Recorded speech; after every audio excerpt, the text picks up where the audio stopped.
जनतेसाठी कुणाशी भेटणारा आपला चॅनल सत्यमुख।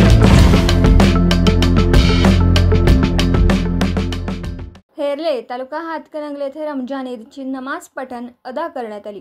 हेरले तालुका हातकणंगले येथे रमजान ईदची नमाज सर्व मुस्लिम बांधवांकडून 8:30 वाजता पठण करण्यात आली। यामध्ये हेरले गावातील सर्वच मान्यवर ग्रामस्थ नमाज पठण करण्यासाठी उपस्थित होते। रमजान महिना हा बरकतचा महिना म्हणून ओळखला जातो। या महिन्यात मुस्लिम बांधव रोजा उपवास 1 महिना करतात व आज ईदची नमाज झाल्यानंतर उपवास पूर्ण होतात व नमाज पठण झाल्यानंतर मौलाना जुबैर मुल्ला यांनी खुतब्याचे पठण केलं व नंतर भूतलावरती संपूर्ण मानवजातीसाठी मौलाना निहाल देसाई यांनी दुआ केली व त्यांनी अल्लाहकडे संपूर्ण जगात शांती राहू दे अशी त्यांनी दुआ केली।